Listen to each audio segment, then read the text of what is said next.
శ్రీ గురుభ్యో నమః. హరి ఓం. దంతాంచలేన ధరణీతలమున్నమయ్య పాతాళకేళి శుధృతాది వరాహలీలం ఉల్లాఘనోత్ఫణ ఫణాధర గీయమాన క్రీడావదానమిభరాజముఖం నమామ. అమరీ కబరీ భార భ్రమరీ ముఖరీకృతం దూరీకరోతు దురితం గౌరీచరణ పంకజం ఇందీవరదళశ్యామం ఇందిరానందకందళం వందారు జనమందారం వందేహం యదునందనం. వాగర్ధావివ సంపృక్తౌ వాగర్ధ ప్రతిపత్తయే జగతః పితరౌ వందే పార్వతీ పరమేశ్వరౌ. ఆపదామపహర్తారం దాతారం సర్వసంపదాం లోకాభిరామం శ్రీరామం భూయో భూయో నమామ్యహం. బుద్ధిర్బలం యశోధైర్యం నిర్భయత్వమరోగత అజాడ్యం వాగ్పటుత్వం చ హనుమత్స్మరణాత్ భవేత్. శ్రీ గురుభ్యో నమః. హరి ఓం. లక్ష్మణుడు తాను చిన్నవాడైనప్పటికీ అన్నగారికి, అన్న ఇప్పుడు నువ్వు ఈ శోకాన్ని నిగ్రహించుకో, మనకి ఎదర గొప్ప కార్యక్రమం ఉన్నది, మనం మహాయుద్ధం చేయవలసి ఉన్నది. మరి ఇప్పుడు నువ్వు ఈ విధంగా నీరస పడిపోయినట్లయితే, శోకాభితప్తుడు అయినట్లయితే అంత మహత్కార్యం ఏ విధంగా నిర్వహించబడుతుంది? కాబట్టి నువ్వు నిగ్రహించుకో. ఇదిగో వర్షాకాలం వచ్చింది. ఈ వర్షాకాలం ఈ 4 నెలలు మనం చేయగలిగింది ఏమీ లేదు. శరత్తు వస్తుంది, అప్పుడు రాజులు విజయయాత్ర ప్రారంభిస్తారు. మనకి కూడా సుగ్రీవుడు వచ్చి తన సైన్యంతో సహాయపడతాడు, మన కార్యక్రమం ముందుకు సాగుతుంది అని తనకు తోచిన 4 మాటలు చెప్పాడు. ఎవరు? లక్ష్మణుడు చెప్తే అప్పుడు ఆయన ఏమంటున్నాడు? అప్పుడు రాముడు లక్ష్మణుడికి సమాధానం చెప్తున్నాడు. వాళ్ళు ఇప్పుడు కిష్కింధకి దూరంగా ఉన్న, కొద్ది దూరంగా ఉన్న మాల్యవంత పర్వతం మీదకి వచ్చారు. ఈ మాల్యవంత పర్వతానికే ప్రశ్రవణగిరి అని కూడా వేరే పేరు ఉన్నది. సతదా వాలినం హత్వా సుగ్రీవమభిషిచ్య చ వసన్మాల్యవతః పృష్ఠే రామో లక్ష్మణమబ్రవీత్. మాల్యవంత పర్వతం మీద ఉంటున్నటువంటి శ్రీరామచంద్రుడు లక్ష్మణుడితో అంటున్నాడు, అయం సకాల సంప్రాప్త సమయోజ్య జలాగమ సంపశ్యత్వం నభో మేఘైః సంవృతం గిరిసన్నిభైః. ఈ మేఘాలు చూడు లక్ష్మణ, ఓ పెద్ద పెద్ద పర్వతాల్లాగా ఉన్నాయి. ఇవి ఈ ఆకాశాన్ని అంతటిని ఆక్రమించేసినాయి. అది ఈ మేఘాలు వచ్చినందువల్ల మనకేం తెలుస్తుంది అంటే, ఇక్కడికి వర్షాకాలం వచ్చిందని అర్థమవుతున్నది. నవమాస ధృతం గర్భం భాస్కరస్య గవస్థిభిః పీత్వా రసం సముద్రాణం ద్యౌః ప్రసూతే రసాయనం. ఒక అద్భుతమైన విషయాన్ని చెప్తున్నాడు. ఆకాశం సూర్యుడి కిరణాలతో సముద్ర జలాన్ని తాగేసింది. అంటే సూర్యకిరణాలు సముద్ర జలాన్ని అవి లాక్కుని నవమాసాలు గర్భం ధరించి 6 రసాలకి కారణభూతమైనటువంటి జలాన్ని ప్రసవిస్తున్నది. ఎవరు? ఆకాశం. అంటే కార్తీక మాసం మొదలు ఆషాఢ మాసం వరకు నవమాసాలన్నీ వర్షాకాలం వచ్చే వరకు అన్న ఆ విధానానికి ఆ లెక్కతో చెప్పాడు ఆయన. శక్యం అంబరమారుహ్య మేఘ సోపాన పంక్తిభిః కుటజార్జున మాలాభిః అలంకర్తుం దివాకరం. ఆ మాల్యవంత పర్వతం మీద అక్కడ విశేషం ఏమిటో గాని ఆ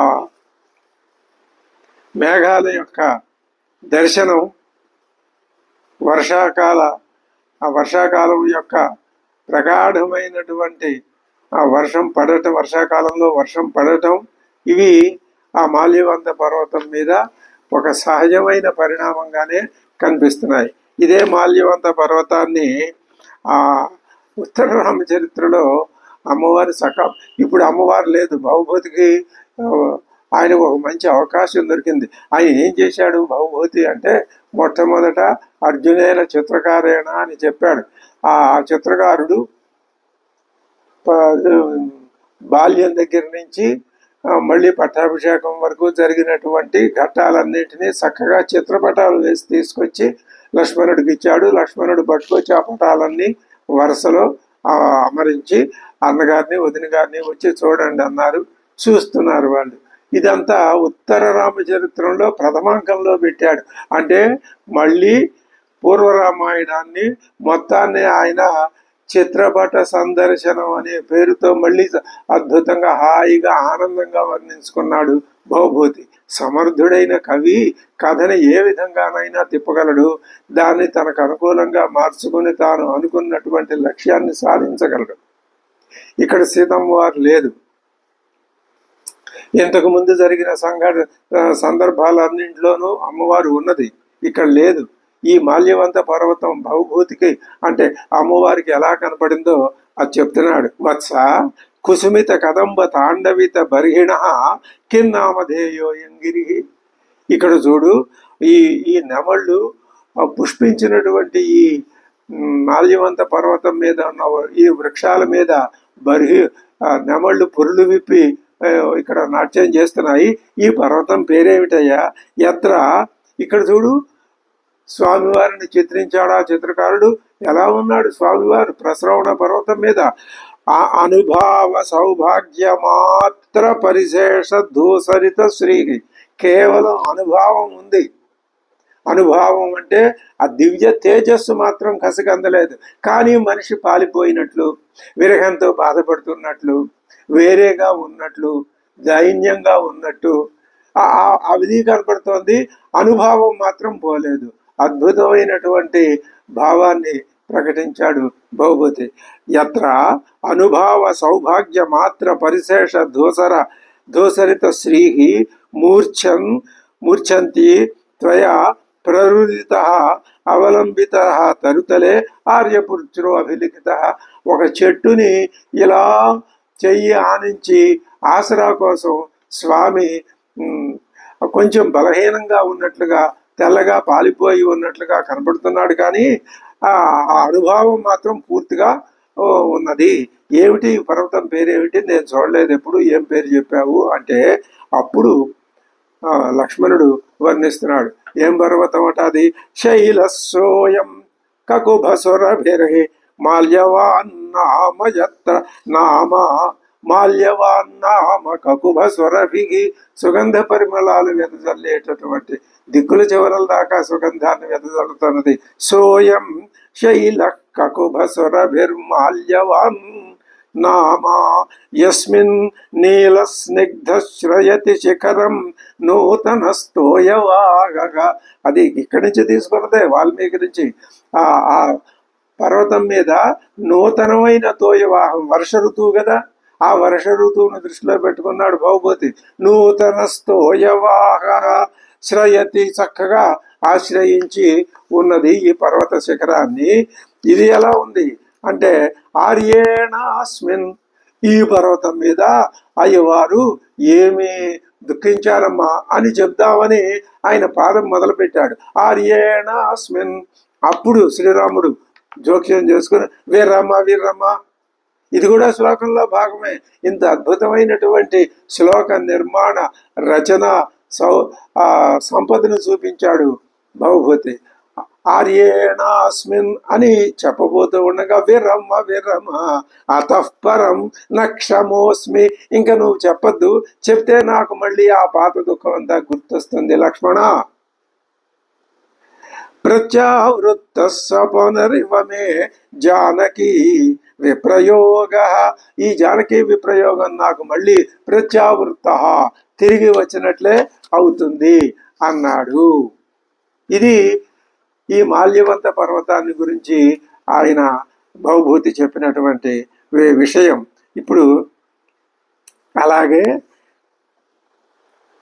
ఆ అరణ్యకాండ చివరిలో వచ్చేటటువంటి అయమసౌ జనస్థాన పశ్చిమ కుంజవాన్ నామ ధనుకబంధాధిష్ఠితో దండకారణ్య భాగ. లక్ష్మణుడు చెప్తున్నాడు, ఇది దండకారణ్య భాగం అమ్మ వదిన గారు. ఇక్కడ ధనుకబంధుడు వాడు ఈ ప్రాంతాన్ని అంతటినీ ఆక్రమించి ఉన్నాడు. తదిదం అముష్య పరిసరే మతంగాశ్రమ పదం. ఇదిగో ఆ దండగా కబంధ ఆ అడవికి సమీపంలోనే మతంగాశ్రమం ఉన్నది. ఇయం శ్రవణ నామ సిద్ధ శబరి తదేతత్ పంపా నామ పద్మసరహ. ఆ పంపా నది ఒడ్డునే ఆయన వసంత వర్ణన వసంత మాసం ప్రవేశించడం చేత చాలా విరగతాపం పొందాడు. అత్రకిలా విచ్ఛిన్నామర్ష ధైర్యం ఆర్యపుత్రేణ ముక్తకంఠం ప్రరురితం ఆసీత్. ఆయన ప్రరురితం ఆసీత్, గొంతెత్తి ఆయన విలిపించాడమ్మా నీ కోసం. ఆయన అలా విలిపిస్తుంటే కళ్ళెమ్మట నీళ్లు కారుతుంటే ఆ ఒక బిందువు పడి మరొక బిందువు కళ్ళల్లో గూడు కట్టుకొని అది మళ్ళీ పడటానికి సిద్ధమై కావలసినంత ఆ బలాన్ని పుంజుకునే లోపల ఆ ఎదురుకుండా ఉన్నటువంటి పంపా నదిలో ఉన్న దృశ్యాన్ని చూపిస్తున్నాడు భవభూతి. ఏమంటున్నాడు? ఏ తస్మిన్, అద్భుతమైన శ్లోకం, చక్కటి రచనా సంవిధానం, అజరామరమైనటువంటి నాటకం, రామకథ, అందులోనూ భవభూతి యొక్క కవిత వైభవం, ఈ రెండు తోడైనాయి. ఏ తస్మిన్ మదకల మల్లికాక్షపక్షౌ యాదూత స్ఫురదురుదండ పుండరీకాక బాష్పాంభ పరిపతనోద్గమాంతరాళే సందృష్టాః కువలయినో మయా విభాగాః. ఈ ఉత్తరాం చరిత్రాన్ని ఈ నాటకం యొక్క ఆ గొప్పతనం, దాన్ని దర్శించి చూచి నాటకాన్ని అనేక మార్లు చదివి ఆ ఆనందాన్ని పట్టలేక అనువదించినటువంటి వైను అనేక మంది అనువదించారు. అందులో ఈ వ్యాఖ్యాత కూడా ఉన్నాడు. కాబట్టి ఇక్కడ ఈ ఏ తస్మిన్ మదకల మల్లికాక్షపక్ష వ్యాధూత స్ఫురదురుదండ పుండరీకాః, ఈ పద్యానికి అనువాదం తెలుగు చేత ఒక్క కలకు జన్మద మల్లికాక్షత పక్షాధూత దండోరు గౌర లసత్పద్మ విభాగ మధ్యమున నిర్యద్ బాష్పపాతోద్గమావిల కాలాంతర సన్నివేశములలో వీక్షింపగానయ్యే శ్యామల వర్ణోత్పల కాంతి శోభలివి పంపా దివ్య నీరములన్. అక్కడ ఆ కిష్కింధాకాండ మొదటికి వచ్చింది కదా, ఇప్పుడు మనం కూడా అక్కడే ఉన్నాం. కిష్కింధాకాండ మొదట్లోనే హనుమంతుడి చిత్రపటం ఒకటి వేశాడు ఆ చిత్రకారుడు. అయమార్యో హనుమాన్ అన్నాడు లక్ష్మణుడు, హనుమంతుడిని చూపించాడు.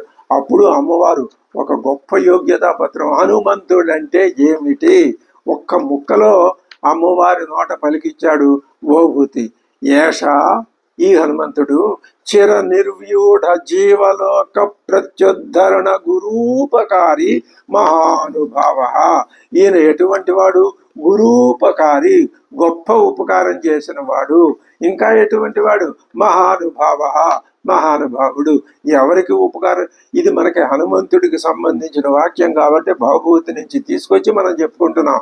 మాల్యవంత పర్వతాన్ని ఆయన వర్ణించాడు కాబట్టి అది చెప్పుకున్నాం. హనుమంతుడిని ఏమని వర్ణిస్తున్నాడు? ఏష, ఈయన, ఈ మహానుభావుడు గురూపకారి, గొప్ప ఉపకారం.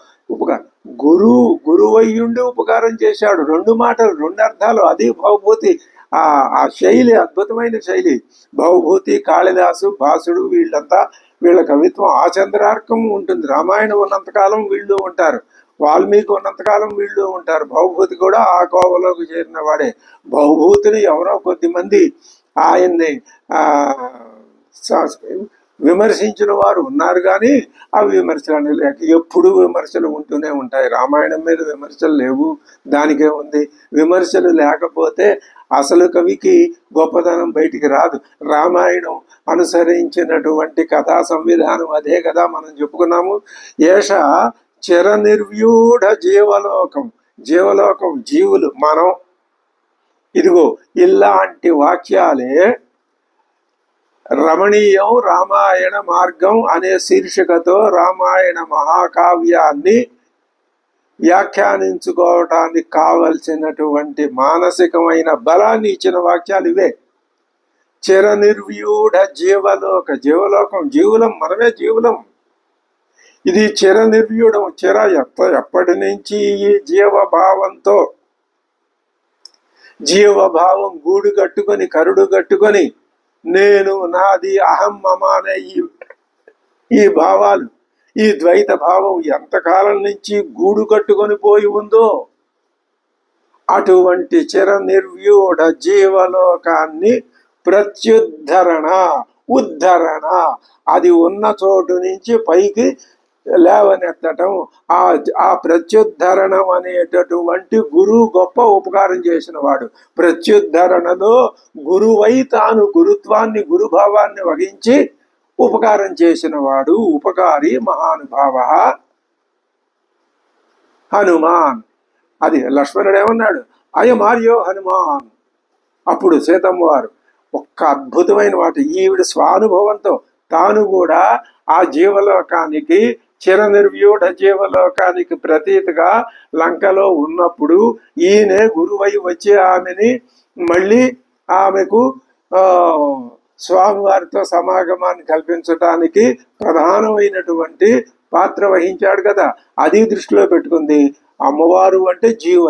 ఇక్కడ ప్రస్తుతం ఈ సుందరకాండ చివరి దాకా కూడా జీవ స్వభావాన్ని తాను ప్రాతినిధ్యం వహిస్తున్నదనే మనం అర్థం చెప్పుకోవాలి. లేకపోతే మనకి రామాయణానికి మధ్యలో ఏ విధమైన సంబంధం ఉండదు. ఈ జీవత్వాన్నే మనం సంబంధంగా పెట్టుకోవాలి. అది అప్పుడు అంటున్నది ఆవిడ, చిర నిర్వ్యూఢ జీవలోక సముద్ధరణ ప్రత్యుద్ధరణ గురూపకారి మహానుభావ అని అంటున్నది. ఈ విధంగా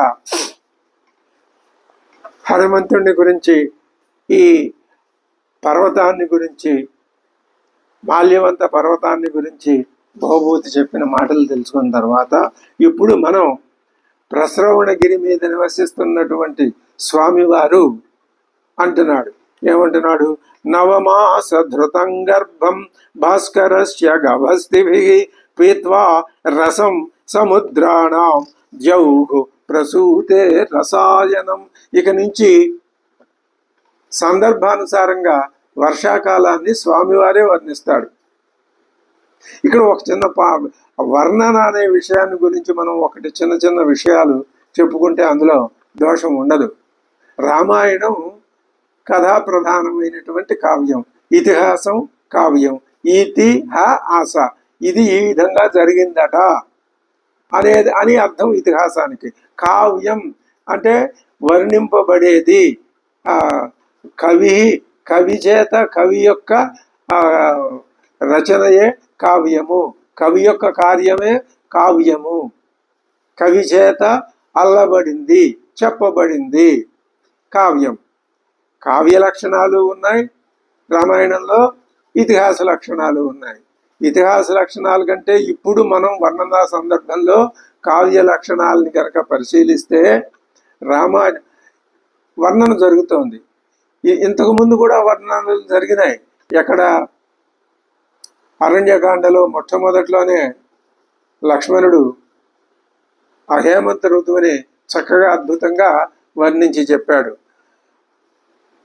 ఇక్కడ ఈ కిష్కింధాకాండలో దాదాపుగా 3 ఋతువులు వర్ణించబడినాయి.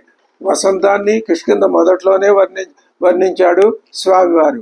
ఆ వసంత కాలంలో స్వామివారి విరహం పటపగ్గాలు లేకుండా అధికమైపోయింది. ఇప్పుడు వర్షాకాలం వచ్చింది, వర్ష ఋతువర్ణన. దీని తర్వాత శరద్ ఋతువర్ణన. ఈ హేమంతానికి శిశిరానికి 2 దగ్గర సంబంధం ఉంటుంది కాబట్టి హేమంతాన్ని వర్ణిస్తే శిశిర ఋతువుని వర్ణించేసినట్లే కాబట్టి మరి అలాగే వర్ష ఋతువుని వర్ణిస్తే ఆ గ్రీష్మ ఋతువు కూడా వర్ణించినట్లే అవుతుంది. శరద్దుని వర్ణిస్తే వసంతాన్ని వర్ణిస్తే గ్రీష్మాన్ని వర్ణించినట్లు అవుతుంది. వర్ష ఋతువుని వర్ణించాడు, శరద్ ఋతువు. ఈ విధంగా దాదాపుగా 6 ఋతువుల్ని వాల్మీకి మహర్షి కావ్యంలో వర్ణించాడు. అయితే ఈయన ఆ కావ్యంలో ఋతువుల్ని వర్ణించడమే ప్రధానంగా పెట్టుకొని ఆయన దగ్గర భావుకత ఉంది, మరి ప్రతిభ ఉంది, ఆ తర్వాత ఊహాశక్తి ఉన్నది, చక్కగా భావించి చెప్పగలిగిన నేర్పు ఉన్నది. అది అనితర సాధ్యం. కాబట్టి ఆయన ఋతువుల్ని గురించి వర్ణించి చెప్పేశాడు ఆ శ్లోకాలు పరంపరగా అంటే కాదు. ఎప్పుడైనా సరే రామ కథ ప్రధానం, మిగిలిన కథలు ఉన్నాయి, అవన్నీ ఆనుషంగికమైన కథలు. ఆనుషంగికమైన కథలు ప్రధాన కథను పక్కన పెట్టేసి ఆనుషంగికంగా వచ్చిన సందర్భానుసారంగా వచ్చిన కథలనే చెప్పుకుంటూ పోతే అది సౌందర్యం ఉండదు. కానీ వాల్మీకి ఏ విధంగా సమన్వయించాడు? ప్రాస్తావికమైన కథలు ప్రధాన కథకి ఏ విధంగానూ అభ్యంతరాన్ని కలిగించకుండా, దానికి దోషాన్ని ఆపాదించకుండా చక్కగా ఈ ప్రాసంగిక కథలు ప్రధాన కథని పోషకాలుగా, ఆ కథని వివరించి చెప్పేవిగా, శ్రీరాముడి పాత్రను వివరించి చెప్పేవిగా ఈ కథలను తీర్చిదిద్దాడు. అందువలన రామాయణం ఏకకథా కావ్యం, అనేక కథలతో కూడి ఉన్న ఏకకథా కావ్యంగానే అది పరిణమించి మనకి అందుబాటులో ఉన్నది. అదేవిధంగా వర్ణనలు, ఈ వర్ణనలు ఏమిటి? నగర వర్ణనలు చేశాడు, పాత్రల మనస్తత్వాల్ని వర్ణించాడు. ఇవి కాక కథ ఆనుషంగిక కథలు, ప్రధాన కథ కాక పాత్రల యొక్క మనస్తత్వ చిత్రణ, ఇది రామాయణంలో జరిగినంతగా ఆనాటికి ఈనాటికి ఏ కావ్యంలోనూ జరగలేదు. పాత్రల మనస్తత్వ చిత్రణ అది కూడా వర్ణనతో సమానమే. మరి వర్ణించి చెప్పాలి కదా. అలాగే సముద్రాన్ని వర్ణించాడు, పర్వతాలని వర్ణించాడు, పట్టణాలని వర్ణించాడు, నగరాల్ని వర్ణించాడు. ఇప్పుడు ఋతువుల్ని వర్ణిస్తున్నాడు. ఈ రామాయణ కథలోనే ఇవన్నీ మనకి వస్తాయి. ఈ ఋతువుల్ని వర్ణించేటప్పుడు ఒక్కసారి ఆ హేమంత ఋతువుని గురించి మొట్టమొదట అగస్త్యుడు చెప్పాడు ఏమని, మీరు పంచవటికి వెళ్ళండి, నా ఆశ్రమంలోనే ఉండవచ్చును, కానీ ఆయన వేరే ఆలోచన ఉంది కదా, వేరే దృష్టి, అసలు ప్రధానం రావణం అద కదా, కాబట్టి మీరు పంచవటికి వెళ్ళండి, అక్కడ పర్ణశాల నిర్మించుకుంది అని చెప్పాడు. వాళ్ళు పంచవటికి వెళ్ళారు. అక్కడ పర్ణశాల నిర్మాణం జరిగింది. ఒకనాటి తెల్లవారుజామున గోదావరికి బయలుదేరి ముగ్గురు స్నానానికి వెళ్తుంటే అన్న ఈ హేమంతాన్ని చక్కగా మనస్ఫూర్తిగా నిండుగా వర్ణించాడు లక్ష్మణుడు. అన్నగారికి ఇక్కడ లక్ష్మణుడికి ప్రాధాన్యత ఇచ్చాడు హేమంతాన్ని వర్ణించటంలో. మిగిలిన ఋతువుల్ని స్వామివారే వర్ణించాడు. దీనికి మనం హేమంతం చలికి, గడగట్టిపోయే స్వభావానికి, కొంచెం జడత్వానికి ప్రతీకగా తీసుకుంటే, మిగిలినవి వర్ష ఋతువు, అక్కడ చలనం వర్ష ఋతువు, మరి శరత్తు అద్భుతమైనటువంటి ప్రసన్నత్వానికి, వసంతం కామోద్రేకానికి, ఇవి ప్రతీకలుగా తీసుకుంటే ఆ మూడు ఋతువుల్ని స్వామివారితో చెప్పించి ఈ స్తబ్దతకి కారణమైనటువంటి దీన్ని లక్ష్మణుడి నోట పలికించడం ఎంతో ఔచిత్యంగా ఉన్నది అని పెద్దలు చెప్తూ ఉంటారు. ఈ హేమంతం సంవత్సరానికే చాలా అలంకారప్రాయమయ్యా. సజ్జనుడు కొత్త ధాన్యాన్ని, పంటకి చేతికి వచ్చిన కొత్త ధాన్యాన్ని ఆనాటి నుంచి కొత్త ధాన్యం వండుకొని తినటానికి ప్రారంభించే కాలంలో ఆగ్రయణం అనే ఒక యజ్ఞాన్ని చేస్తారు. ఇప్పుడు అది ఆ హేమంత ఋతువు ప్రారంభంలోనే వాళ్ళు ఆగ్రయణ యజ్ఞం చేస్తున్నారు. ఇంకా ఈ హేమంత ఋతువు రావటం వల్ల చలి ప్రభావం ఉంటుంది కాబట్టి ఆ చలిని ఏ విధంగా సహించాలి అంటే, దానికి ఆ చలి వలన ప్రజల్లో కామోద్రేకం కలుగుతుంది. అది ఈ ఋతువు యొక్క లక్షణం. అలాగే రాజులు కూడా విజయేచ్ఛతో ఈ హేమంతంలోనే ప్రారంభం చేస్తారు. సూర్యుడు ఎక్కువ కాలం దక్షిణ దిక్కులోనే ఉంటాడు.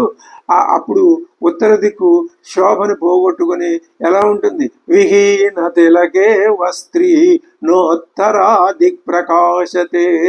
ఉత్తర దిక్కు అప్పటిదాకా ఉత్తరాయణంలో ఉత్తర దిక్కు దేదీప్యమానంగా వెలిగిపోతూ ఉండేది. ఇప్పుడు ఆవిడ ఆ ఉత్తర దిక్కున సూర్యుడు ఉన్నప్పుడు ఆ ఉత్తర దిక్కునే స్త్రీకి నుదుట పెట్టుకున్నటువంటి కుంకుమ బొట్టులాగా దగదగా మెరిసిపోయేవాడు సూర్యుడు. ఇప్పుడు ఆయన దక్షిణానికి వచ్చి కాసేపు ఇక్కడ ఉంటాడు. అందువలన ఉత్తర దిక్కు ఎలా ఉందయ్యా అంటే నోత్తర విహీన తిలకేవా, తిలకం లేని స్త్రీ వలె ఉన్నది. ఇప్పుడు హిమవత్ పర్వతాన్ని చూద్దాం ఒకసారి. ఆ హిమవత్ పర్వతం ఆ పేరు హిమాలయమే, కానీ ఇప్పుడు అది సార్థకమైంది. ఎందుకని అంటే మొత్తం పర్వతం అంతా విశాలమైన ఆ పెద్ద పర్వతం కూడా మొత్తం అంతా ఆసమంతా మంచుతో కప్పబడి ఉండటం వల్ల అది మంచుకొండగా సార్థక నామధేయాన్ని వహించిందయ్యా. ఇప్పుడు ప్రజలు సూర్యుడు ఉన్నప్పుడు మధ్యాహ్న సమయంలోనే కాస్తంత కొద్దిగా వెచ్చదనం కలుగుతుంది, అప్పుడే బయటకు వస్తున్నారు. ఉదయం పూట కానీ సాయంత్రం చీకటి పడక ముందే కూడా వాళ్ళు లోపలికి వెళ్ళిపోయి దుప్పట్లు లాంటివి కప్పుకొని బయటికి రావటం లేదు. ఇంకా నీడగా ఉన్న చోటికి అసలు వెళ్ళటం లేదు. నీళ్ళ దగ్గరికి అత్యవసరం అయితేనే వెళుతున్నారు నీళ్ళ చోటికి, లేకపోతే ఆ నీళ్లు ఇప్పుడు కరిచేటట్లుగా ఉన్నాయి. మంచు పడుతూనే ఉంది, చలి ఎక్కువగా ఉంటుంది. సూర్యుడు మృదువుగా ఉంటాడు తప్ప తీక్షణత్వం సూర్యుడిలో లేదు. మరి ఆ అరణ్యవకసులు ఉన్నారే ఋషులు మునులు, వాళ్ళు కూడా ఈ చలికి భయపడి కుటీరాల్లోనే ఉంటున్నారు తప్ప బయటికి రావట్లేదు. ఈ విధంగా అరణ్యాలు నిర్జనాలుగా మారిపోయినాయి అయ్యా. పైగా రాత్రిపూటకి ప్రమాణం చాలా ఎక్కువగా అనిపిస్తుంది, పగలు తక్కువగా కనిపిస్తుంది. వెన్నెల రాత్రులు చాలా ఆనందంగా అందంగా ఉంటాయి అనుకుంటే ఆ వెన్నెల రాత్రులలో కూడా హిమపాతం పట్టడం వల్ల అవి తమ ఆ వెన్నెల సౌభాగ్యాన్ని కోల్పోతుందయ్యా. ఎంత పొద్దెక్కినా సూర్యుడు చంద్రుడిలాగానే ఉంటున్నాడు తప్ప తన సహజమైనటువంటి తీక్ష్ణత్వాన్ని ప్రదర్శించలేకపోతున్నాడు. అవశ్యాయ నిపాతేన కించిత్ ప్రక్లిన్న శాద్వల వనానాం శోభతే భూమి నివిష్ట తరుణాతప స్పృశంస్తు విమలం శీతం ఉదకం ద్విరద సుఖం అత్యంత తృషితో వశ్యః వన్యః ప్రతిసంహరతే కరం. ఏనుగు విషయంలో నిరూపించి చెప్పాడు వాల్మీకి. అక్కడ ఆ ఏనుగుకి కొంచెం దాహం కలిగింది, వెళ్ళింది, ఆ నీళ్ళ దగ్గరికి వెళ్ళి తొండం ఆ నీళ్ళలో ఇలా పెట్టి మళ్ళీ వెంటనే వెనక్కి లాగేసుకుంటుంది. ఎందుకని అంటే నీళ్లు అంత చల్లగా ఉన్నాయి. ఇది హేమంత ఋతువు యొక్క ప్రభావం. అవశ్యాయ తమోనద్ధాః నీహార తమసావృతాః ప్రసుప్తా ఇవ లక్ష్యంతే విపుష్పా వనరాజయ. వనరాజులు నిద్రపోతున్నాయి అంటే వృక్షాల సమూహాలు నిద్రపోతున్నాయి. అదేమిటయా వృక్షాలు నిద్రపోవటం ఏమిటి అంటే ఆ తమస్సు చీకటి, రాత్రిపూట చీకటి ఉంటుంది కదా, ఆ చీకటిలో రాత్రిపూటే కదా జనం నిద్రపోయేది. వీటికి కూడా మంచు అనే చీకటి పట్టేసింది. పగలు రాత్రి అనే తేడా లేదు, మంచు అనే చీకటి వీటిని ఆక్రమించడం వల్ల నీహారం అనే తమస్సు చేత ఆవృతమై, ఎప్పుడైతే తమస్సు చేత ఆవృతం అవుతాడో అప్పుడు నిద్ర వచ్చేస్తుంది. ప్రసుప్త ఇవ లక్ష్యంతే, నిద్రపోతున్నట్లుగా కనపడుతున్నాయి వనరాజులన్నీ కూడా. తామర కొలనులు కూడా ఏమాత్రం ప్రకాశించటం లేదు. కొండల మీద నీరు పరిశుద్ధమైన నీరు ఉంది, అయినా తాగుదామంటే ఆ జీవమని నోరు పట్టేస్తుంది, లాగేస్తుంది. ఈ విధంగా అద్భుతంగా హేమంత ఋతువుని లక్ష్మణుని ముఖత వర్ణింపజేశాడు వాల్మీకి. తర్వాత ఈ కిష్కింధాకాండలోనే మొట్టమొదట స్వామివారు ఆ వసంతాన్ని గురించి కూడా చక్కగా వర్ణించాడు. కిష్కింధ ప్రారంభంలోనే శ్రీరాముడికి సీతా విరహ బాధ అధికమైంది. సతాం పుష్కరిణీం గత్వా పద్మోత్పల జషాకులాం రామ సౌమిత్రి సహితో విలలాపాకులేంద్రియ. ఈ వసంత ఋతు వర్ణనని మనం ఆమూలాగ్రంగా అత్యంత రమణీయమైన ఈ వసంతాన్ని ఆస్వాదించాం మనం. అసలే పంప సరస్సు, చుట్టూ చెట్లు, వివిధ రకాల చెట్లు, పర్వతం నిండా చెట్లు, అవి ఎప్పుడూ పుష్పించే ఉన్నాయి, అవి ఎప్పుడు పువ్వులు రాలుతూనే ఉన్నాయి. ఆ చెట్లకు ఉంటూనే ఉన్నాయి, కింద పెద్ద పరుపులాగా ఏర్పడుతూనే ఉంది. ఇటువంటి అద్భుతమైన దృశ్యం ఇది వసంత ఋతువు. స్వామివారికి ఈ దృశ్యం అంతా చూసి సీతావిరహం అర్థమైంది. సీతావిరహం అంటే ఏమిటో, దాని అంతరార్థం ఏమిటో మనం అనేక సార్లు చెప్పుకున్నాం. సతాం పుష్కరిణి గత్వా పద్మ ఉత్పల జషాకులాం. పద్మాలున్నాయి పంపా సరస్సులో, ఉత్పలములున్నాయి, జష చేపలున్నాయి. అటువంటి ఆ పంపా సరస్సును చూసి విలలాప ఆకులేంద్రియ, తన యొక్క ఆ పంచేంద్రియాలు ఆకులత్వాన్ని పొందటం వల్ల స్వామివారు విలలాప దుఃఖించాడు. ఈ పంపా నది నీరు స్వచ్ఛంగా ఉంది, వికసించ లక్ష్మణుడు హేమంత ఋతువుని అన్నకి వివరించి చెప్తే అన్న శ్రీరామచంద్రుడు లక్ష్మణుడికి ఈ వసంతాన్ని వివరించి చెప్పాడు. అది అద్భుతంగా ఉంది. పంపానది పంపాయ కారణం శుభదర్శనం అన్నాడు. పంపానది ఎలా ఉంది? ఫుల్ల పద్మోత్పలవతి శోభిత వివిధైర్ద్రుమై అన్నాడు. మాంతు శోకాభిసంతప్తం మాధవ పీడయన్నివ. మాధవ వసంత ఋతురాజు, వసంతుని యొక్క మిత్రుడు. ఈ వసంత మాసం నన్ను బాధిస్తున్నదయ్యా. ఈ పంపలో తామరలు కలవలు కూడా క్రిక్కిరిసిపోయి ఉన్నాయి చూడు. పుష్పభార సమృద్ధాని శిఖరాణి సమంతత లతాభి పుష్పితాగ్రాభి ఉపగూఢాని సర్వత సుఖాని లోయం సౌమిత్రే కాల ప్రచుర మన్మథ. ఇక్కడ మన్మథ భావం ఉద్దీపిస్తుందయ్యా. అటువంటి గంధవాన్ సురభిర్మాస, సురభిమాసము అంటే వసంత ఋతువు, వసంత మాసం. జాత పుష్ప ఫలద్రుమ, ఇక్కడ పుష్పాలు ఫలాలు వీటితో చెట్లు నిండుగా ఉన్నాయి. ఈ విధంగా వసంత ఋతు వర్ణన అద్భుతంగా సాగింది. అరణ్య పర్వంలో హేమంత ఋతు వర్ణన, ఈ కిష్కింధలోనే మొదట వసంత వర్ణన, ఇప్పుడు వర్ష వర్ణన, దీని తర్వాత శరద్వర్ణన. ఈ 4 కూడా హేమంత వర్ణన దేనికి సంకేతంగా చూపించారు? సీతారాముల యొక్క వనవాసం, ఆ ఏ విధమైన సంఘటనలు లేకుండా ఒకానొక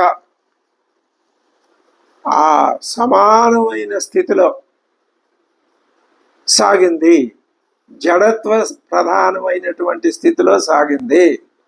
ఇది దేన్ని సూచిస్తుంది అంటే జీవుని యొక్క అజ్ఞాన దశని సూచిస్తుంది. దానికి ప్రతీకగా హేమంతాన్ని అక్కడ వర్ణించాడు. ప్రతి శ్లోకంలోనూ దాదాపుగా ఈ మానవుని యొక్క అజ్ఞానం అనే జడత్వాన్ని సూచించే ఏదో ఒక విధానాన్ని ఆయన అక్కడ చెప్పాడు. అది మనం విన్నాం, తెలుసుకున్నాం. వసంత ఋతువు ఆ ఇంద్రియ చాంచల్యాన్ని ప్రకోపింపజేస్తుంది. శ్రీరాముని యొక్క విరహావస్థని ఇనుముడింపజేసింది. ఇది వసంతం యొక్క ధర్మం.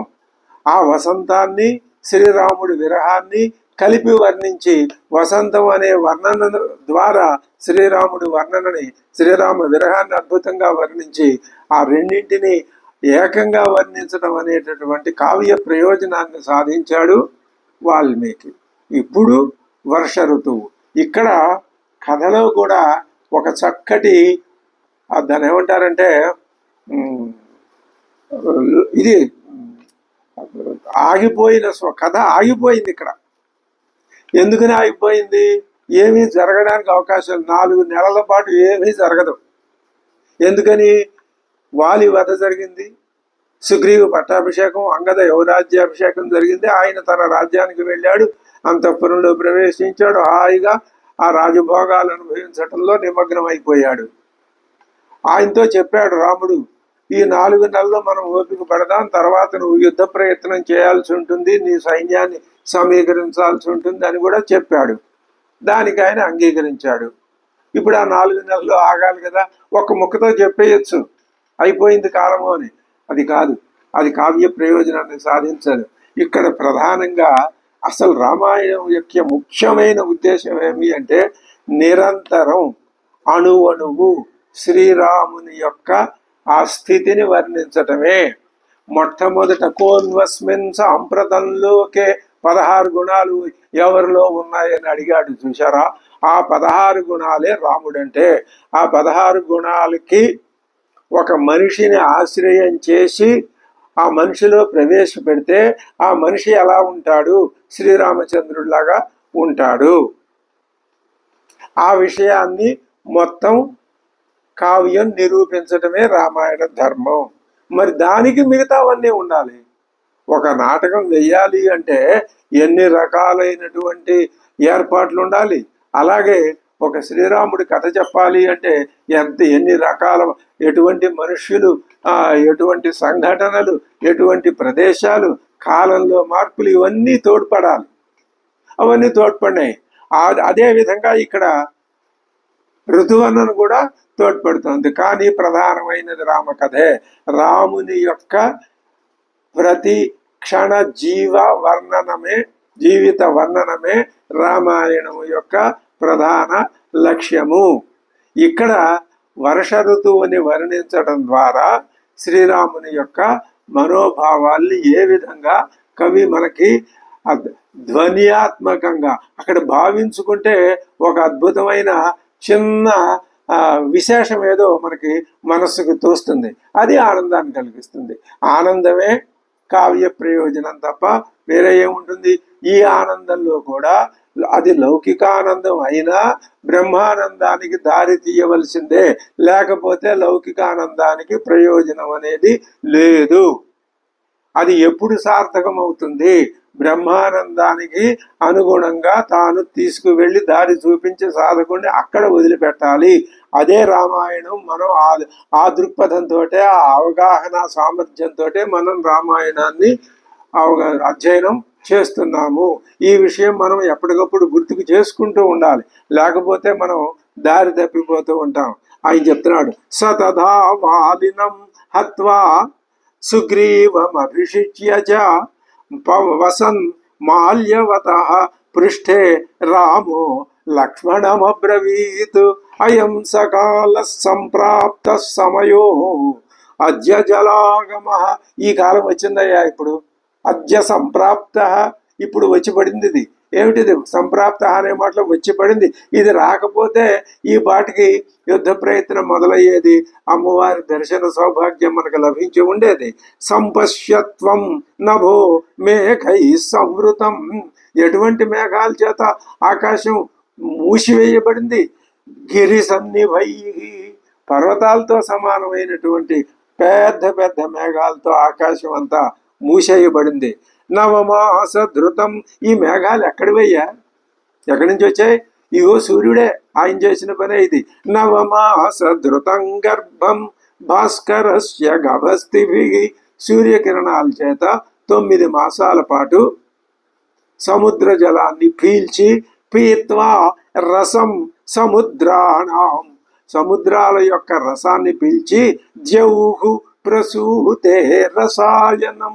జౌహు ఆకాశం, స్వర్గం, ఇంద్రుడు మేఘాధిపతి ఇంద్రుడు ప్రసూతే ఆ నీటిని వర్షింపజేస్తున్నాడు. ఎటువంటి నీరు అది?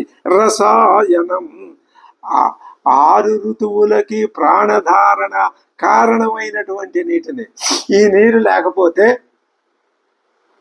మానవుడు లేడు, ప్రాణాలు నిలవటం అనేది ఉండదు. అటువంటి లోక జీవన హేతువైనటువంటి నీటిని, త్రాగునీటిని, అన్నింటికీ పనికొచ్చే నీటిని సముద్ర జలం. అందుకే సముద్రం నిండా నీళ్లు పట్టి ఉంచింది అమ్మవారు. వీళ్ళకి ఎప్పుడు కావాలంటే మనం ఏ విధంగా ట్యాప్ తిప్పుకుంటే ట్యాంకులో నీళ్లు నింపి అట్టే పెట్టుకొని కావలసినప్పుడు ట్యాప్ తిప్పుకుంటే నీళ్లు వస్తాయో అదే విధమైన ఏర్పాటు ప్రకృతి. అమ్మవారు, అమ్మవారు అంటే ఎవరు? శక్తి స్వరూపిణి. ఎవరు? లలిత అమ్మవారు. ఇక్కడ మనకి రామాయణానికి సంబంధించినంత వరకు సీతమ్మవారు. సీతమ్మవారే ఈ ఏర్పాటు చేసింది. ఏమిటా ఏర్పాటు? ఒక పెద్ద ట్యాంకు, సముద్రాలు, ఈ ఒక పెద్ద ఏర్పాటు, అక్కడ సూర్యుడు. ఆ సూర్యుడు వల్ల బహు ఉపకారాలు లోకానికి, అనేక ఉపకారాలు. ప్రత్యక్ష దైవం సూర్య భగవానుడే.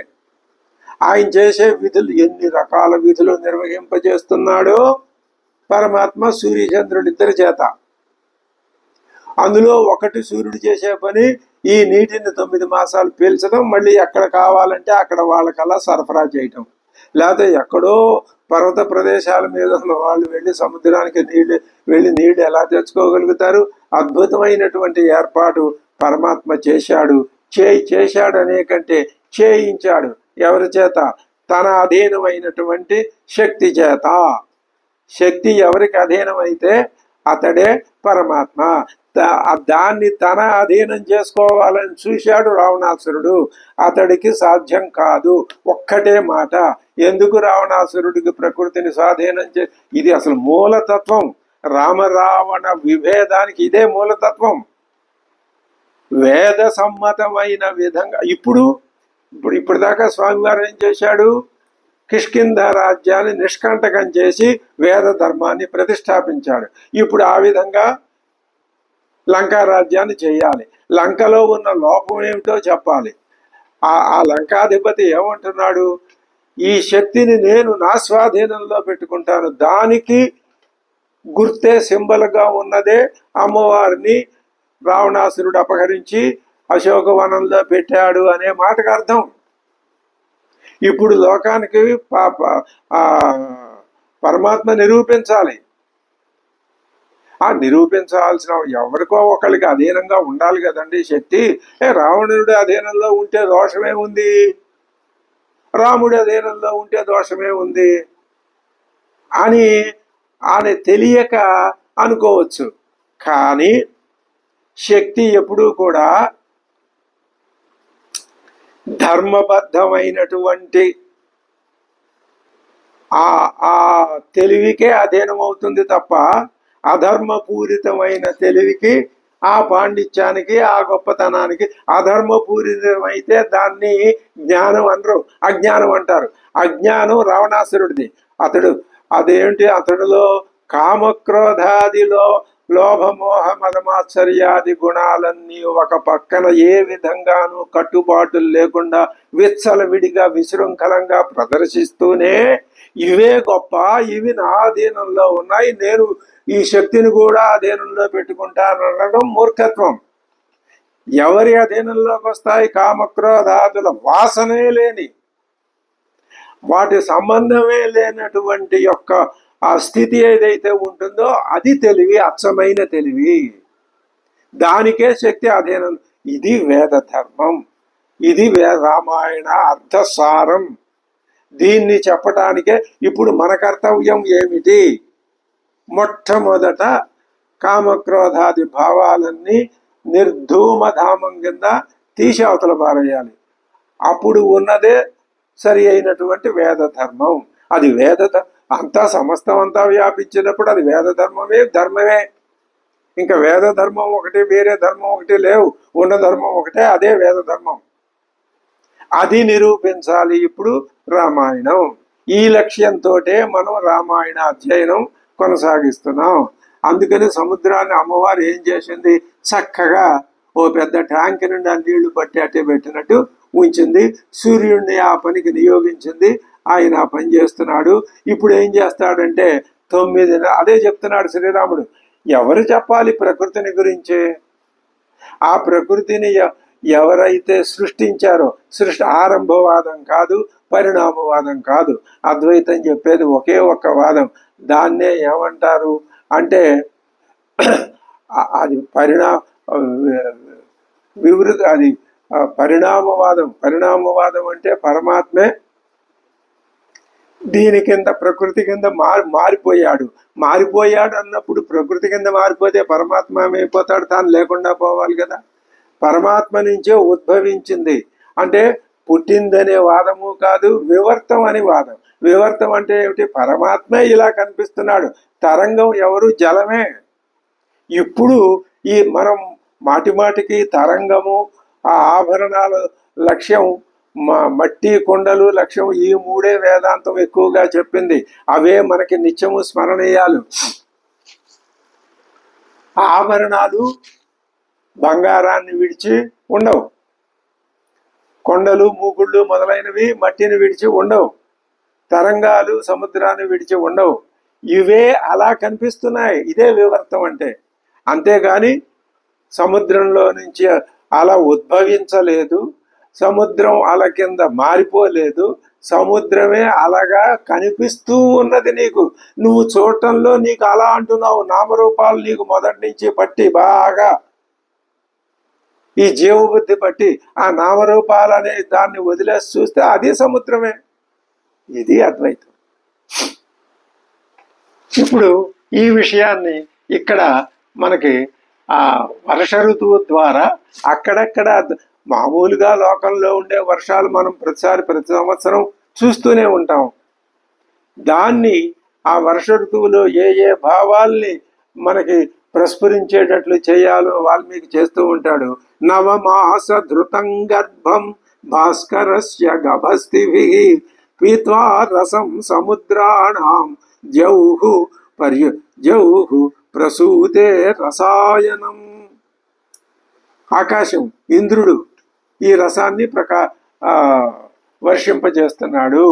ఆకాశం, జౌహు అంటే స్వర్గము అంటే శక్తి స్వరూపిణి అమ్మవారే. అది ఎలా ఉంది? శక్యం అంబరమారుక్ష్య మేఘసోపాన పంక్తిభిః కుటజార్జున మాలాభిః అలంకర్తుం దివాకరం. ఈ మేఘాలనేటటువంటి మెట్లు ఎక్కిపోతే అక్కడ మనం ఎక్కడికి చేరతాం? ఆకాశాన్ని అధిరోహిస్తాం. శక్యం అంబరమారుక్ష్య ఏ మెట్ల ద్వారా? మేఘ సోపాన పంక్తిభిః. మేఘాలనే మెట్లు ఎక్కుతూ వెళ్ళి అంబరమారుక్ష్య ఆకాశాన్ని అధిరోహించి అక్కడ ఏం చేయాలి? కుటజార్జున మాలాభిః. కుటజ కొండమల్లెలు, అర్జున ఏరుమద్ది పువ్వులతో అల్లినటువంటి మాలలతో అలంకర్తుం దివాకరం. అప్పుడు మనం సూర్యుడిని అలంకరించగలం. అద్భుతమైనటువంటి భావన. అంటే ఇక్కడ కొండమల్లెలు ఏరు మధ్య పువ్వులతో అల్లినటువంటి ఒక మాలను మనం చేత్తో పుచ్చుకొని మేఘాలనే మెట్లెక్కి ఆకాశాన్ని చేరుకొని అక్కడ ఉన్నటువంటి సూర్యుడిని ఈ పుష్పమాలలతో అలంకరిస్తున్నాం. ఎందుకు? రసాయన తుల్యమైనటువంటి జీవన పరిణామానికి హేతు మూల కారణం, జీవనానికి మూల కారణమైనటువంటి నీటిని ఆయన మనకి ఇస్తూ ఉన్నందుకు. శక్యం అంబరమారుహ్య మేఘ సోపాన పంక్తిభిః కుటజార్జున మాలాభిః అలంకర్తుం దివాకరం సంధ్యారాగోద్ధితైః తామ్రైః అంతేష్వధిక పాండురైః స్నిగ్ధైః అభ్రపటచ్ఛేదైః బద్ధవ్రణమివాంబరం. ఇక ఈ రూపకాలంకారాలకు అంతు ఉండదు. ఏ అద్భుతమైన ఆరోపణల రూపకాలు ఏమిటి? ఇప్పుడు ఆకాశం మేఘాలని తెల్లని వస్త్రఖండాలచే ఆకాశం తనకు ఒక వ్రణం ఏర్పడితే ఆ వ్రణం రక్త ప్రసరణం అధికంగా ఉండకుండా ఒక తెల్లటి గుడ్డ పట్టుకొచ్చి దూది పెట్టి అడుగున దాని మీద గుడ్డ పెట్టి గాజు గుడ్డ పెట్టి కట్టేస్తాడు.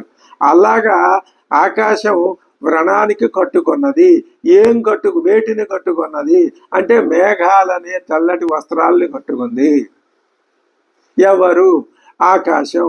మరి తెల్లని వస్త్రాలను ఎందుకు కట్టుకుంది అంటే అర్థం ఏమిటి అంటే సంధ్యారాగం తగలటం చేత నడుమ ఎర్రగా ఉంది, కొసలందు మిక్కిలి తెల్లగా ఉంది. గాయం తగిలిన చోట రక్తం ప్రసరిస్తుంది. ఆ రక్త ప్రసరణం ఉన్న చోట రక్త ప్రసరణం ఆగిపోయేందుకు ఇంత మందు పెట్టి దూది పెట్టి తెల్లటి వస్త్రంతో కడితే మధ్యలో ఎర్రగా ఉంది, అటుపక్క ఇటుపక్క తెల్లగా ఉంది. ఈ దృశ్యాన్ని వర్ణిస్తున్నాడు ఇప్పుడు ఆకాశపరంగా. సంధ్యా రాగోద్ధితై. సంధ్యా రాగం తగులుతున్నది. రాగం అంటే రక్తిమ, ఎరుపు. సంధ్యాకాలం రాగం. ఇక్కడ ఆ గుణం ఏం గుణం? రజోగుణం. రజోగుణమే రాగానికి అనురాగానికి దేనికైనా మూలం. ఆ రాగోద్ధితైకి తామ్రైకి. తామ్రవర్ణంలో ఉన్నది అక్కడ మధ్యలో అంతేష్వధిక పాండురై చివర పూర్తి తెల్లగా ఉన్నది. అటువంటి మేఘాలతో ఈ మేఘాలకి మధ్యలో ఎరుపు రంగు ఎక్కడి నుంచి వచ్చింది? సంధ్యారాగం అక్కడ ప్రతిఫలిస్తోంది. దీన్ని బట్టి మనకి ఏమర్థమవుతోంది అంటే మానవుని యొక్క ఆ బుద్ధిలో ఈ రాగం ఉన్నది, కానీ సత్వగుణం కూడా తెలుపు కూడా ఉన్నది. తెలుపేమో పరమాత్మ భావనని సూచిస్తుంది, ఈ రాగం లోకంతో ఉన్న సంబంధాన్ని సూచిస్తుంది అనే ఒక ధ్వనిని ఇక్కడ ఈ రూపకాలంకారం ద్వారా వాల్మీకి మహర్షి ప్రబోధిస్తున్నాడు. అంటే ఈ రక్త ప్రసరణాన్ని, ఈ రాగాన్ని సంపూర్ణంగా నువ్వు నిరోధించుకుంటే నీకు అక్కడ ఉన్న ఎరుపు కూడా పోయి మొత్తం తెలుపు అవుతుంది, మొత్తం సత్వగుణం ప్రధానమైపోతుంది అని సూచన. అద్భుతమైనటువంటి విషయం. సంధ్యా రాగోద్ధితై తామ్రై అంతేషు అధిక పాండురై, చివరల్లో అధికమైన పాండురం, పరిశుభ్రమైన తెలుపుతనం, మధ్యలో రాగం అంటే రక్తం, స్నిగ్ధై అభ్రపటచ్ఛేదై, అభ్రమనే పటం, పటధర్మాన్ని ఆరోపిస్తున్నాడు అభ్రాల్లో, మేఘాల్లో. అభ్రై స్నిగ్ధై, చిక్కనైనటువంటి ఆ మేఘాలు. అభ్రపటచ్ఛేదై బద్ధవ్రణమివాంబరం, ఆకాశం. ఆకాశం అంటే జీవుడికి ప్రతీక. ఇక్కడ ఆకాశం మధ్యలో హృదయంలో ఎర్రటి ఎరుపు గూడు కట్టుకుంది. ఈ మేఘం అటు ఇటు వ్యాపించింది. ఆ ఎర్రటి మేఘం ఏదయ్యా అంటే బహుశా సూర్యుడు. ఆ మాట ఇక్కడ చెప్పలేదు, కానీ సంధ్యారాగం సూర్యుడే. సంధ్యారాగోద్ధితైస్తామ్రై అంతేష్వధిక పాండురై స్నిగ్ధై అభ్రపటచ్ఛేదై బద్ధవ్రణమివాంబరం. జీవుడి పరిస్థితి కూడా బద్ధవ్రణమైనటువంటి అంబరంలాగానే ఉన్నది. మనం కూడా ఒక కట్టు కట్టుకున్నాం. ఆ కట్టుకి మధ్యలో ఎరుపు ఉంది, ఆ చివర ఈ చివర తెలుపు ఉంది. తెలుపు దేనికి గుర్తు? మన పరమాత్మ అని మనం అన్వేషించటం, పరమాత్మ ధ్యానం అనేది తెలుపుకి గుర్తు. ఎరుపు దేనికి గుర్తు? ఈ లోకంతో సంబంధానికి గుర్తు. ఈ గుర్తు ఇంకా మిగిలే ఉంది. దీన్ని పూర్తిగా పోగొట్టుకుంటే మధ్యలో కూడా తెలుపు వర్ణం వచ్చేస్తుంది. అప్పుడు నిజంగా శరత్కాలం, మళ్ళీ నిజంగా వసంతకాలం ఇవి సంప్రాప్తం అవుతాయి. ఇది వానాకాలంలో ముందు జరగబోయే సంధ్యాకాలం, వర్షాకాలంలో సంధ్యా సమయంలో ఉన్నటువంటి దృశ్యం ద్వారా జీవుడి పరిస్థితిని వర్ణించాడు మహాకవి అని చెప్తున్నాడు. అది ఇప్పుడు ఆ సూర్యుడిని మనం పూజించాలి. ఈ రెండు శ్లోకాలు అద్భుతమైన శ్లోకాలు. శక్యం అంబరమారుహ్య మేఘసోపాన పంక్తిభిః కుటజార్జునమాలాభిః అలంకర్తుం దివాకరం. పైగా ఆ సూర్యుడికి మెడలో మాల వేసి అలంకరించడానికి కూడా ఆ మాలను కూడా ఏ మాలను కోరుకున్నాడు? ఏ ఎర్రటి గన్నేరు పుష్పాలు ఇలాంటివి కాదు. కుటజ అర్జునమాల. అర్జున అంటే తెలుపు రంగు అని అర్థం. కుటజం అంటే కొండమల్లెలు. మల్లె పువ్వులతో, అర్జున పుష్పాలతో రెండూ తెలుపు రంగులో ఉండేవే. అంటే తెలుపు రంగుతో కూడిన పువ్వుల యొక్క మాలతో నువ్వు సూర్యుడి మెడలో, ఆ మాలను సూర్యుడి మెడలో వెయ్యాలి. ఎలా వెయ్యాలి? నువ్వు అక్కడి సూర్యుడి దగ్గరికి వెళ్ళాలి. వెళ్ళగలవా? వెళ్ళాలి. నీకు ఈశావాస్యోపనిషత్తు సూర్యుడి దగ్గరికి వెళ్లే మార్గం చెప్పింది. పోషన్నేకర్షేయమ సూర్య ప్రాజాపత్య, నా మార్గాన్ని సుగమం చేయవయ్యా అని చెప్పి అడుగుతున్నాడు అక్కడ జీవుడు సూర్యుడిని. అదే అర్థాన్ని మనసులో పెట్టుకొని ఇక్కడ శక్యం అంబరం ఎవరు పెడతారు? జీవుడు పెడతాడు. అద్భుతమైనటువంటి కథ రామాయణం. ఇది చదవటం మన అదృష్టం. మనం అంటే జీవుని యొక్క యాతన, వేదన. జీవుడికి ఏమిటయ్యా అంటే ఒక పక్క లోకం ఈ లోకం పట్టుకుని కిందకి లాగేస్తూ ఉంటుంది, మరొక పక్క లోపల ఉన్నటువంటి ఆ వాసన బలం, ఆ ప్రత్యేగాత్మ బలం, పరమాత్మ బలం, జ్ఞాన బలం, ఆ జ్ఞానం నాది, నేను ఈ జ్ఞాన స్వరూపమే అని నువ్వు ఏమాత్రం గుర్తించినా నిన్నది పైకి తీసుకెళ్తుంది. నువ్వు ఎంత గుర్తించినా నిన్ను ఈ రాగం కిందకి లాగడానికి ప్రయత్నం చేస్తుంది. ఇదే రెండింటి మధ్య సంఘర్షణ. రామాయణం సంఘర్షణే. రాముడు సంఘర్షణలో నుంచి బయటపడే విధానాన్ని చూపించాడు. ఈశావాస్యం యొక్క భావాన్ని స్పష్టంగా ప్రతిబింబిస్తోంది ఈ 4వ శ్లోకం. శక్యం అంబరమారుహ్య మేఘ సోపాన పంక్తిభిః కుటజార్జున మాలాభిః అలంకర్తుం దివాకరం. అంత దివాకరుడి దగ్గరికి వెళ్ళి చూసుకున్నా మధ్యలో ఎరుపు రంగు ఉందిగా, కొంచెం హాస్పిటల్లోకి వెళ్ళి ఒక గాయం ఏర్పడితే ఏ కాలు మీదో చేతి మీదో ఎక్కడో వెళ్ళి వైద్యశాలకు వెళ్ళి అక్కడ వైద్యుడిని ఆశ్రయిస్తే ఆయన ఏం చేస్తాడు, ఆ గాయం మీద మందు పెట్టి దూది పెట్టి తెల్లటి గుడ్డను కడతాడు. ఆ దృశ్యాన్ని చూపిస్తున్నాడు. ఇది కూడా ఇందాక సూర్యుడి ఇప్పుడు మేఘాల ద్వారా సూర్యుడిని పొందాలి, సూర్యుడి ద్వారా ఎవరిని పొందాలి, సూర్య నారాయణమూర్తిని పొందాలి. సూర్యుడిలో ఉన్న నారాయణుడు, ఆ నారాయణుడే పరమాత్మ, ఆ నారాయణుడే శ్రీ మహావిష్ణువు, శ్రీ మహావిష్ణువే నారాయణుడు, నారాయణ మహావిష్ణువులే శ్రీరాముడు. ఆ శ్రీరాముడే ఈ తారక మంత్రాన్ని ఉపదేశిస్తున్నాడు. ఇది అద్భుతమైన భావన. శక్యమంబరమారుహ్య మేఘ సోపాన పంక్తిభిః కుటజార్జున మాలాభిః అలంకర్తుం దివాకరం. సూర్యుడిని పూజించు గాయత్రి. గాయత్రి మంత్రార్థం సూర్య ఉపాసన, గాయత్రి మంత్ర ధ్యానం.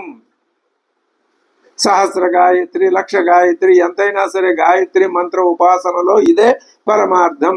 ఏమిటది? ఈ లోక సంబంధాల్ని విడిచిపెట్టి పరమాత్మ స్వరూపాల్లోకి చేరిపోవటమే గాయత్రి మంత్రం యొక్క పరమార్థం. ఓం భూర్భువస్వః తత్సవితుర్వరేణ్యం భర్గో దేవస్య ధీమహి ధియో యో నః ప్రచోదయాత్. ఆ నా యొక్క ధియ బుద్ధిని ఏదైతే ప్రచోదింపజేస్తున్నదో ఈ శ్లోకం నా బుద్ధిని ప్రచోదింపజేస్తున్నది. ఇదే గాయత్రి మంత్రార్థం. అద్భుతంగా బంధించాడు వాల్మీకి. శక్యమంబరమారుహ్య మేఘ సోపాన పంక్తిభిః కుటజార్జున మాలాభిః అలంకర్తుం దివాకరం సంధ్యారాగోద్ధితైస్తామ్రైః. ఈ జీవుడు చేసేటటువంటి ఈ ప్రయత్నంలో గాయం తగిలింది. ఆ గాయాన్ని కట్టుకొట్టుకున్నాడు. ఇది ఇంకా బాగుంది ఈ ఆలోచన. గాయం తగిలింది కదా అని కింద పడిపోలా. కింద పడిపోతే ఏముంది, కథ ఏముంది? జీవుడు మళ్ళీ ఆ తమో గుణంలో పడి మళ్ళీ ఎంత తమో గుణం ఆవరించినా ఎప్పటికో ఒకప్పటికి ప్రాణికోటి క్రమక్రమంగా నరజన్మ వైపుకు వస్తూ ఉంటుంది. ఇదొక సోపాన క్రమం. చిన్న చిన్న మశకాలు కూడా ఉద్భవిస్తాయి. క్రమంగా పరిణామం చెందుతూ మానవుడు అవుతాడు. మానవుడు ఎప్పటికైనా మానవుడు అంటున్నాం, మానవుడు అది పెద్ద చర్చనీయాంశమైన విషయం. మానవుడు ఎప్పటికైనా మళ్ళీ పరమాత్మ స్వరూపాన్ని పొందవలసిందే. ఎక్కడి నుంచి వచ్చిందో అక్కడికి చేరవలసిందే. ఇదే ప్రపంచం యొక్క గమన అర్థం. ప్రపంచం నడకకి అర్థం ఇదే. దాన్నే చెప్తున్నాడు ఇక్కడ. సంధ్యా రాగోద్ధితైస్తామ్రైః అంతేష్వధిక పాండురైః స్నిగ్ధైః అభ్రపటచ్ఛేదైః బద్ధవ్రణమివాంబరం మందమారుత నిశ్వాసం సంధ్యా చందన రంజితం ఆ పాండు జలదం భాతి కామాతురమివాంబరం. మందమారుత నిశ్వాసం సంధ్యా చందన రంజితం ఆ పాండు జలదం భాతి కామాతురమివ అంబరం. ఆకాశం, అంబరం, ఆకాశం భాతి ప్రకాశిస్తున్నది. ఎలాగా? పీడింపబడినది వలె. దేని చేత? కామాతురం, కాంతా విరహం చేత పీడింపబడిన దాని వలె ఉన్నది. మళ్ళీ రెండు అర్థాలు. ఒకటి బాహ్యంగా చూస్తే స్వామివారికి సీతా విరహం, ఆంతరంగా చూస్తే జీవుడికి స్వస్వరూప విరహం. ఇక్కడ జీవుడే శ్రీరాముడు, స్వస్వరూపమే సీత. స్వస్వరూపమే శ్రీరాముడు, జీవుడే సీత. ఇటు ఇది కాసేపు, అటు అది కాసేపు, మళ్ళీ అక్కడ అది కాసేపు, కాసేపు ఇక్కడ ఇది. ఈ రెండు ఎటైనా రెండు ఒకటే. ఆకాశం కాంతా విరహం చేత పీడింపబడిన దాని వలె ఉన్నది. నిజానికి కాంతా విరహం చేత పీడింపబడుతున్నది ఎవరు? శ్రీరామచంద్రుడు. అది విరహం చేత పీడింపబడినప్పుడు ఏమేమి అక్కడ మనకి కనిపిస్తాయండి అంటే నిట్టూర్పులు కనిపిస్తాయి. కాస్తంత ఒళ్ళంతా వేడిగా ఉన్నట్లు అనిపిస్తుంది. ఆ వేడి తగ్గడం కోసం ఏ మంచి గంధం లాంటి లేకపోతే ఏసీ లాంటివి అవి ఏర్పాటు చేసుకోవాలి. ఆ తర్వాత శరీరం అంతా తెల్లబడి పాలిపోతూ ఉంటుంది. ఈ లక్షణాలు కనిపిస్తాయి. అదిగో ఇవి కనిపిస్తున్నాయిగా. ఆకాశం ఏం చేస్తుంది? మెల్లని పిల్లవాయువులనే నిట్టూర్పులు విడుస్తోంది. మందమారుత నిశ్వాసం సంధ్యా చందన రంజితం. సంధ్యాకాలం చందనంలాగా పసుపు ఎరుపు రంగున మిళితమై ఉంటుంది. చందనం చల్లగా ఉంటుంది, అద్భుతంగా ఉంటుంది.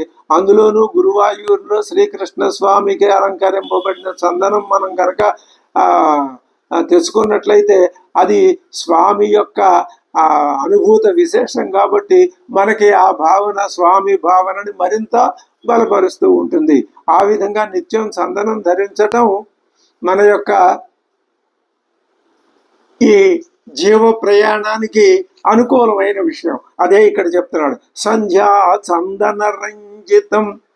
ఆకాశం సంధ్యా సమయంలో చందనం వలె రంజితమైన చందనం కనిపిస్తున్నది.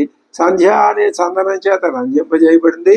సంధ్యాకాలం అనేటటువంటి శైత్యోపచారార్థమైన వస్తువును ఉపయోగిస్తోంది చందనం పూతని. ఆ పాండు జలదం, తెల్లని మేఘాలని శరీరం అంతటా విరహించే పాలిపోవుట కలదే అయినది. అటువంటి ఆ పాండు జలదం మేఘం సాయంత్రం పూట తెల్లగా ఉంది. అంటే వర్షం కురవబోయే ముందు మేఘం నల్లగా నీటితో నిండటానికి ముందు మేఘ స్థితిని వర్ణిస్తున్నారు. ఆ పాండు జలదం భాతి. ఎవరు? అంబరం భాతి కామాతురమివ. ఈ మూడు లక్షణాలతో ఆకాశంలో, ఆకాశానికి కామాతుర లక్షణం ఎక్కడిది? ఆకాశం శ్రీరాముడికి ప్రతీక, ఆకాశం జీవుడికి ప్రతీక. ఈ రెండింటినీ గనక మనం ఈ అర్థంలో గనక తీసుకున్నట్లయితే ఇప్పుడు మనకి ఒక స్పష్టమైన ఈ రూపకాలంకారం ద్వారా మనకి ఈ విధమైన ధ్వని కనిపిస్తుంది.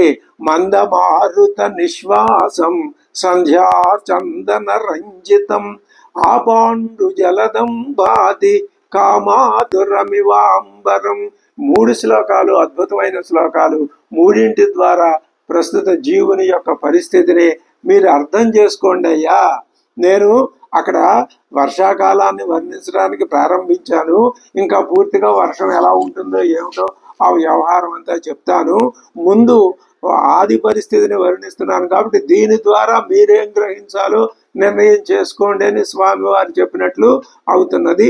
ఈ 3 శ్లోకాల్లో 3 శ్లోకాలు మనకి ఒకానొక అర్థాన్ని పరిస్ఫురింప చేస్తున్నాయి అనే విషయాన్ని చెప్పుకుంటూ తరువాత ఆ వర్షాకాల వర్ణన ఇంకే విధంగా సాగుతుందో, అద్భుతంగా ఉంటుందో అనే విషయాన్ని తర్వాత తెలుసుకుందామని మనవి చేస్తూ స్వస్తి.